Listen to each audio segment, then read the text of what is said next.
I pulled into the driveway at 6:47 p.m., carrying about 3 pounds of warehouse dust and one supervisor badge that felt like a brick in my pocket.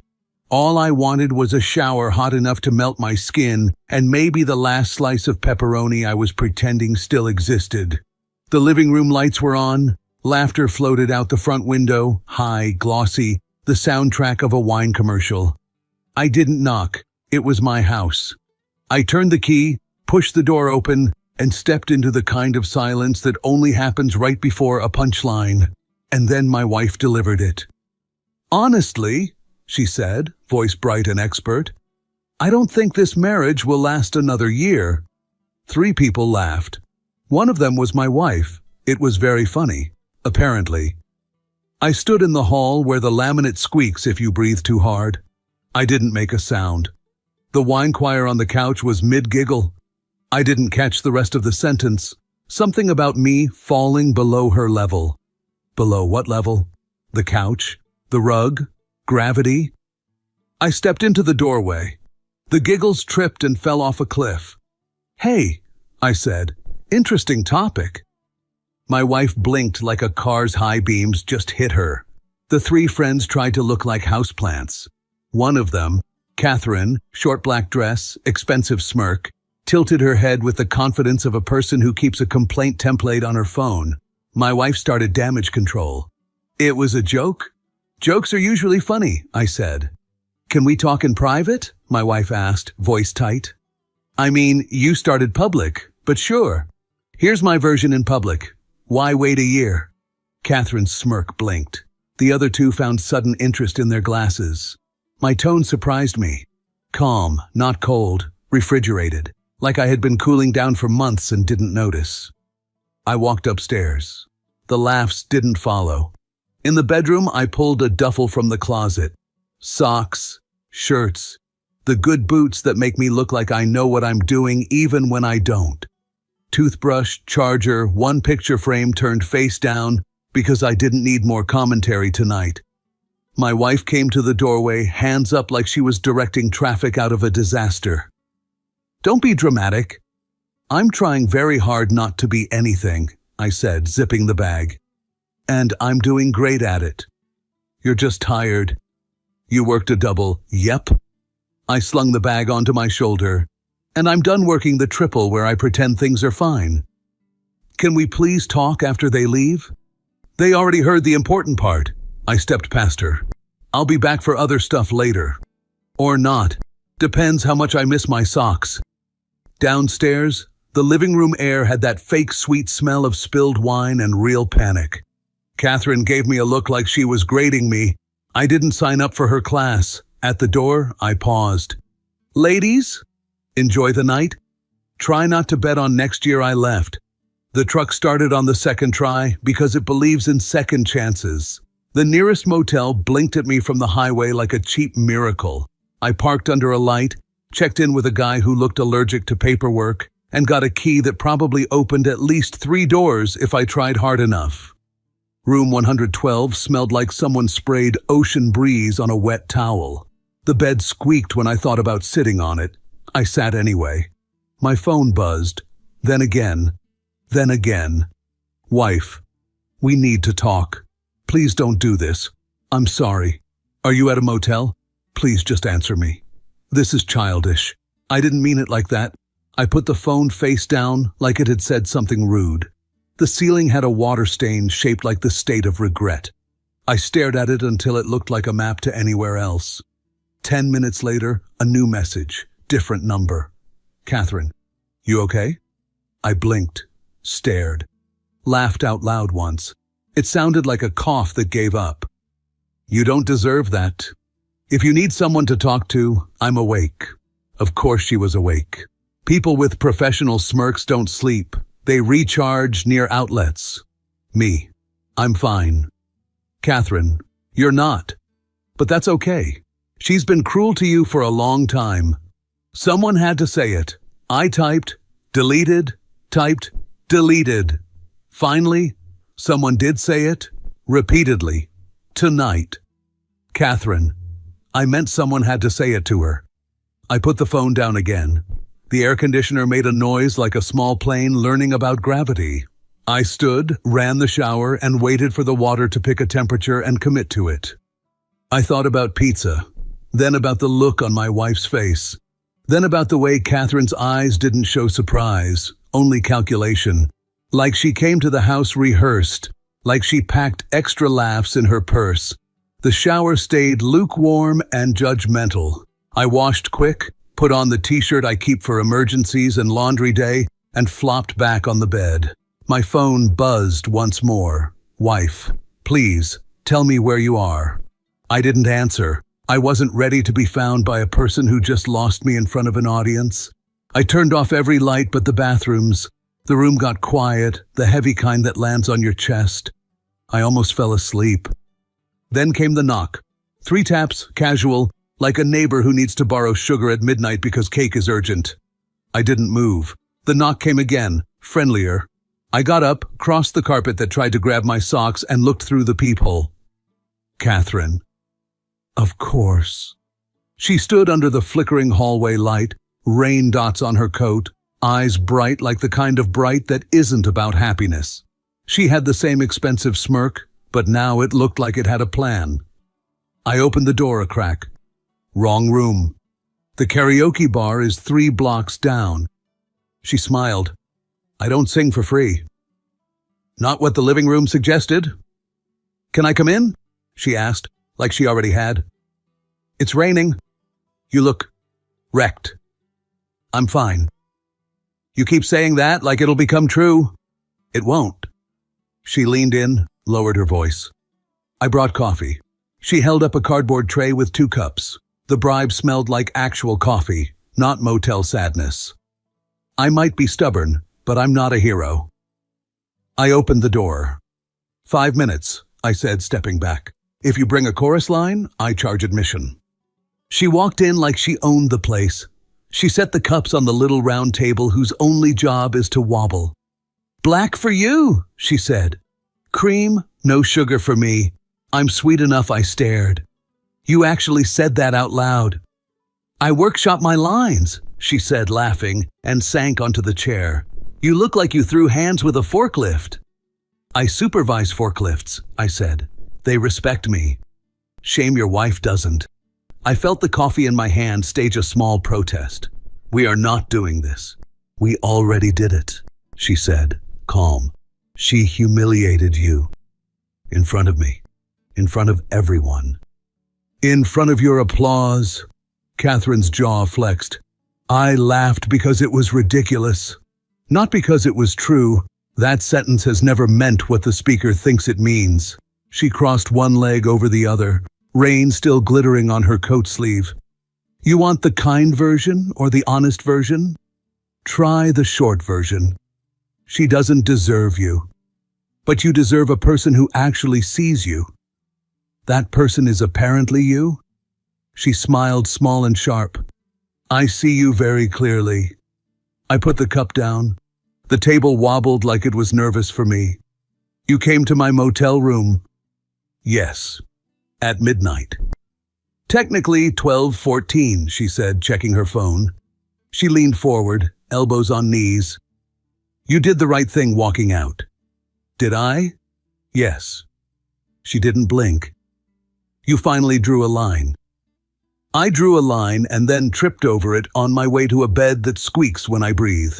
That's called progress, she said. Messy, but necessary. Are you a life coach now? I'm whatever you need me to be for the next 5 minutes. She smiled again, slower. Or longer. Okay, I said, holding up a hand. Let's not decorate the sentence. Fine, she said, exaggerated sigh. Here's the part where you argue with me and we pretend this is about ethics. Or, hear me out, you accept the obvious. She has been cutting you down for months. Tonight was just the loud version I didn't disagree. That was the problem. She's not a villain, I said finally. She's just lost. And you think you're supposed to be her GPS? No thanks, Catherine shook her head. You need someone who doesn't treat you like a project. You need someone who thinks you're already enough. I glanced at the peephole. Empty hallway, humming light, back at Catherine. Did you tell her where I am? Do I look suicidal? She sipped her coffee. She texted me about you 5 times. I told her to leave you alone because you needed space. That almost sounds considerate. I can do considerate, she said. I can also do honest. Do you want honest? Honest is usually code for rude. Proceed. Okay. She sat back, eyes running over me in a way that felt like a scan. You're a good man. Solid. The kind who shows up and doesn't ask for a parade. She doesn't get that because parades are the only thing she understands. That was rude, I said, but not inaccurate. Catherine smiled with her eyes this time, not just the mouth. See? Honesty is fun. I stared at the cheap art on the wall. It was a painting of a boat that didn't want to be there. We had something in common. Why are you really here? I asked. Because I like you, she said. No glitter now, just flat truth that rang like a small bell. And be scared of watching you get hurt and calling it love. I let that hang in the quiet. My heart did the thing where it asks for a manager. Say I believe you, I said. What then? Then we sit, she said, and we talk, and you let someone tell you that leaving was okay. That your pain isn't embarrassing. That choosing yourself isn't selfish. And then? She shrugged one shoulder. We see where the night goes. Catherine, I said, voice low, you're my wife's friend. She made a face. Friend is a strong word. I'm more like a person who knows her schedule. That's reassuring. She's not here, Catherine said. You are. You can sit in this room alone and pretend it helps, or you can let someone be on your side for a change. I reached for my phone on the nightstand, not to call my wife, not to text. I opened the voice memos and tapped record with my thumb. The screen went dark in my palm. Insurance, or maybe just a reminder for future me that tonight actually happened. Catherine didn't notice. Or she noticed and didn't care. You know what I used to think? She said, swirling her cup like it was whiskey, and this was a movie. I used to think you were the quiet type because you had nothing to say. Turns out you're quiet because you're trying not to explode. I don't explode, I said. I leak sarcasm. That's a sexy hazard, she said. OSHA would approve. I snorted. Please don't make me think about OSHA in a motel. Fine. Think about this instead, she said, leaning in, voice soft. You don't have to go back. The sentence landed. It had weight. It also had teeth. I haven't decided anything, I said. You decided when you picked up the bag, she said. Tonight was just the part where your feet caught up. We sat in the hum of the air conditioner and the hallway light. Rain ticked the window. I realized I was breathing like I'd run somewhere. Maybe I had. Tell me something true, Catherine said. Like what? Like the first time you knew the marriage was slipping. I closed my eyes. The answer was rude and accurate. When I started checking her mood before I checked my keys. Catherine nodded like she'd been waiting to hear that exact line. That's not love. That's weather. And you? I asked. Tell me something true back. She looked at her hands. I don't like being second. I opened my eyes. Then why are you here? Because you shouldn't be either, she said. And because I wanted to be first for once. There it was again. The bell ring of a truth that doesn't care if you're ready. I stood and moved to the window, peeling the curtain with 2 fingers, like the fabric might complain. The parking lot glistened. My truck sat under the light like a dog waiting for a whistle. You're thinking a lot, Catherine said behind me. It's my worst habit, I said. Well, after staying too long in places that hurt. I turned back. Catherine had stood up too. We faced each other over the wobble table and the coffee cups and the stupid painting of a boat that wanted better. She stepped closer, slow, like we were testing gravity. Tell me to leave, she said, and I will. I opened my mouth. The phone buzzed in my pocket. Not a text, A call. The screen flashed the name I hadn't expected. Vanessa, another friend. The quiet one. The one who didn't laugh as hard tonight. I stared at Catherine. She stared at the phone. For a second, not even the air conditioner breathed. "Answer it," Catherine said, tone unreadable. I did. "Hey!" Vanessa's voice rushed out, small and urgent.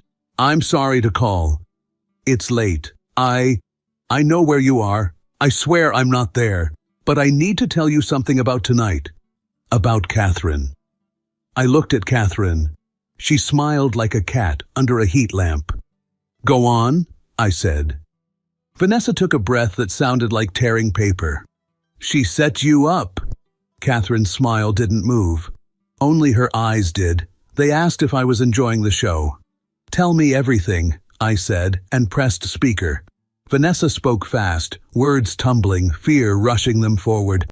"She's been pushing your wife for weeks, telling her to test you, to say things that would make you leave. She's trying to—" The phone rustled. "She's trying to make room." For herself, Catherine finally blinked. "She's dramatic," Catherine said, to me, to the room, to the cheap boat painting. "This is beneath you, and honestly, it's beneath me." "Keep talking," I told Vanessa, eyes on Catherine. "I have screenshots," Vanessa said. "Messages. Voice notes.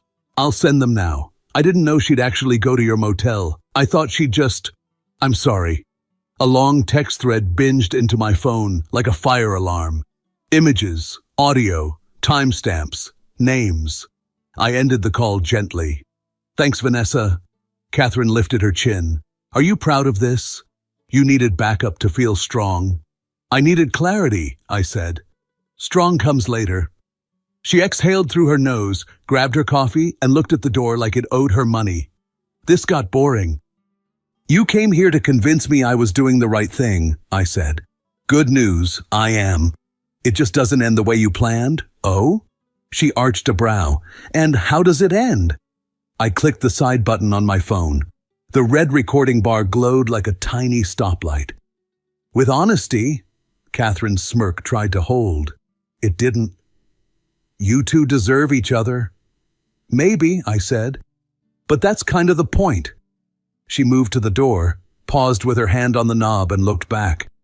"She'll ruin you anyway." "It's what she does. She had help," I said. "I'm subtracting her helper."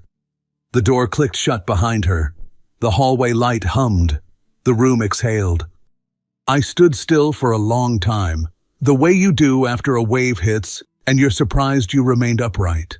Then I sat, opened Vanessa's messages, and listened to a voice that wasn't laughing tell me the whole ugly plan. At the end of the last clip, I didn't feel triumph. I didn't feel rage. I felt tired in a way sleep couldn't fix. But under the tired, under the noise, there it was, a small, clean line. Not bitter, not sweet, clarity. I set an alarm for 6 a.m., finished the coffee that had gone lukewarm and honest, and turned off the bathroom light. Tomorrow I'd go home. Not to stay, not to fight, to tell the truth with both of us in the room.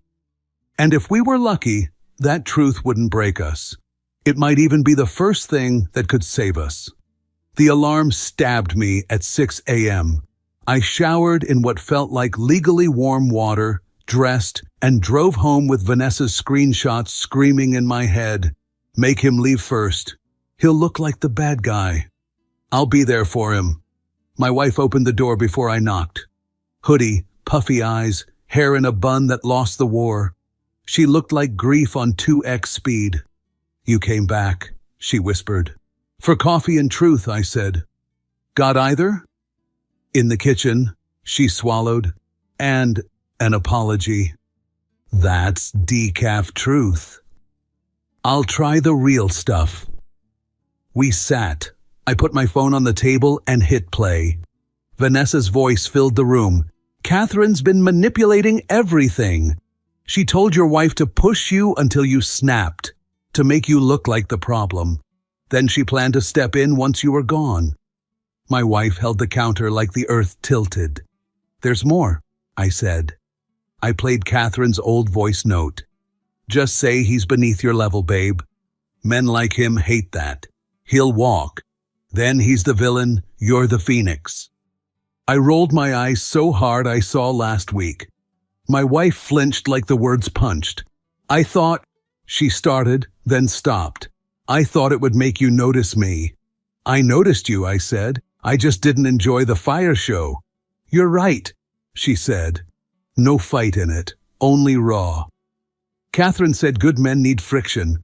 Cars need friction, I said. Good men need respect. She sat across from me like the chair caught her. I'm sorry. I believe you, I said. And you should know, Catherine came to my motel. Midnight. Coffee. Her mouth fell open. What? I played the short clip. Catherine's voice purring like a humidifier for bad decisions. You don't have to go back. You deserve someone who sees you. I see you very clearly. My wife stared at the phone, then at me. I invited the wolf. Seemed like it. I'm done being stupid, she said, wiping her face like tears were late to a meeting. Define done. Done listening to people who want my life. Done testing you. Done doing bravery for the wrong audience. Good. We're missing one item. What? We handle Catherine together. She held my eyes. Okay, and after? Therapy, not theater. Repair deal, I said. She almost smiled. Call her. We put Catherine on speaker. She answered like she'd just won breakfast.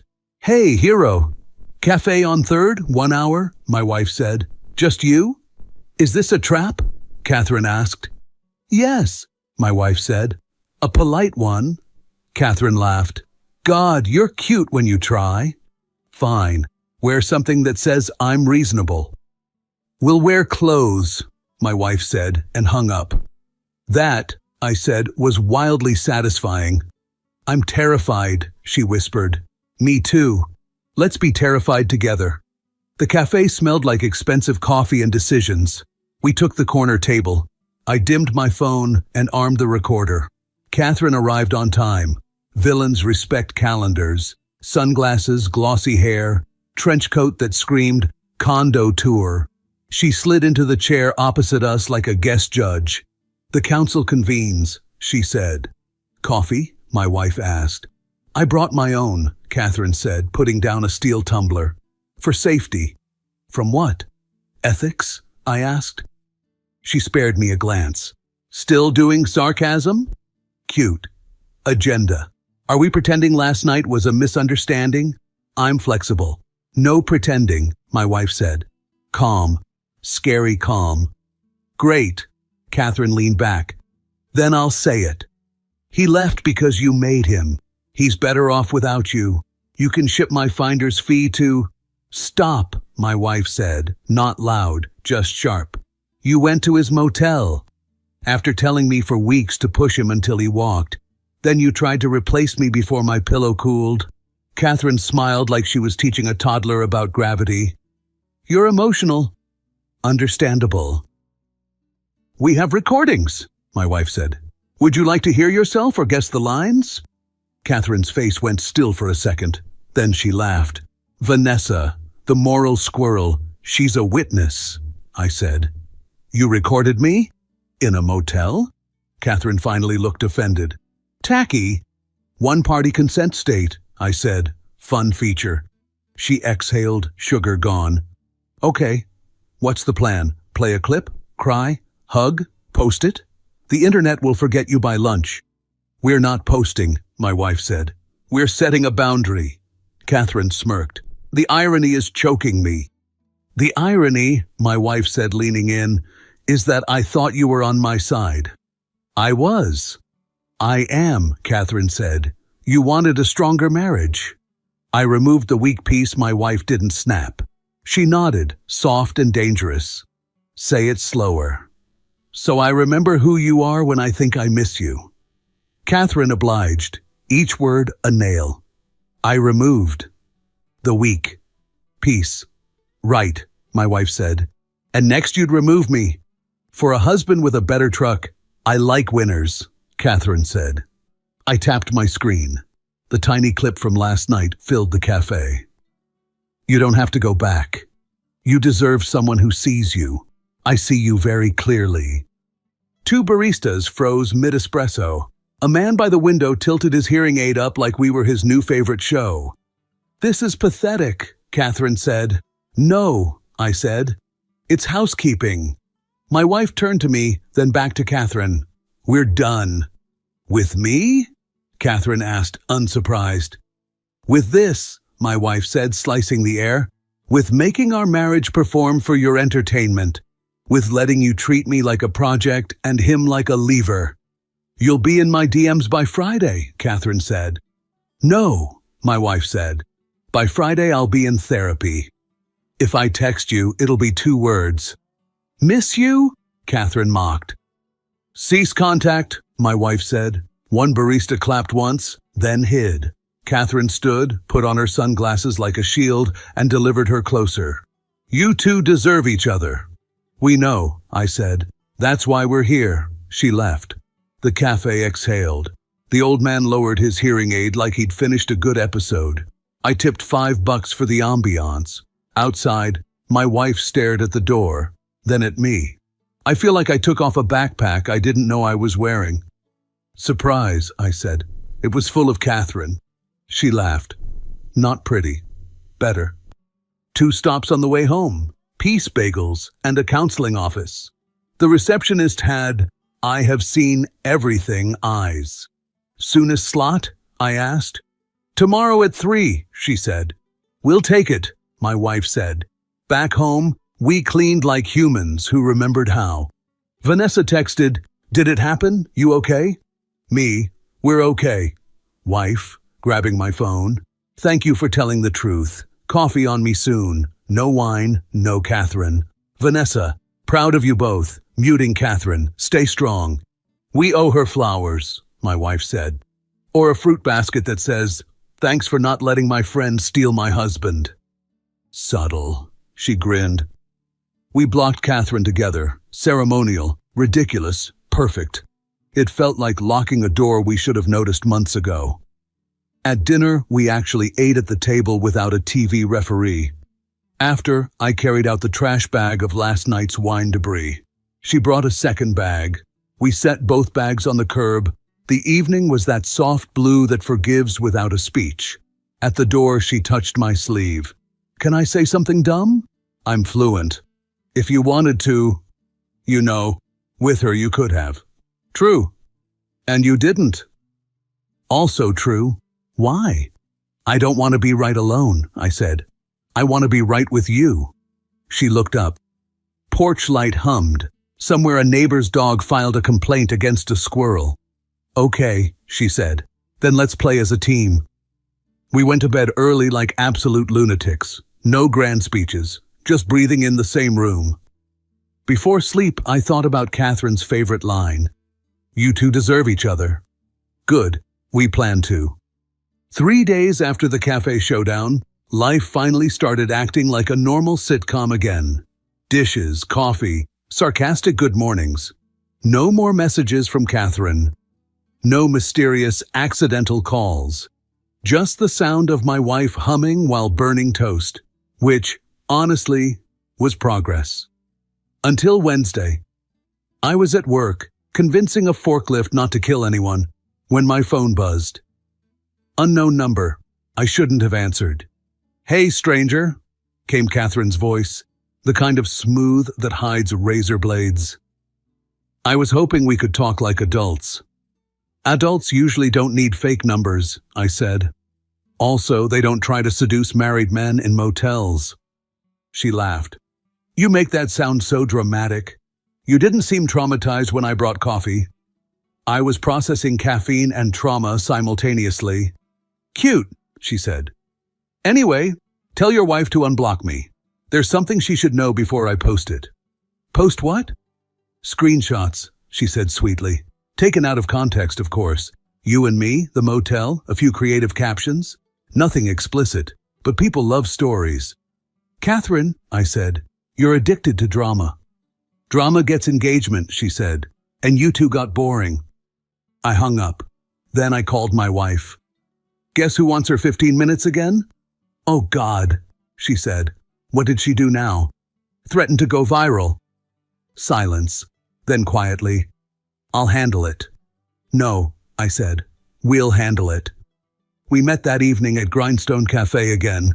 Same corner table, same wobbly chair. Vanessa joined us this time, by request. She came armed with calm energy and a tote bag that probably held receipts, holy water, or both.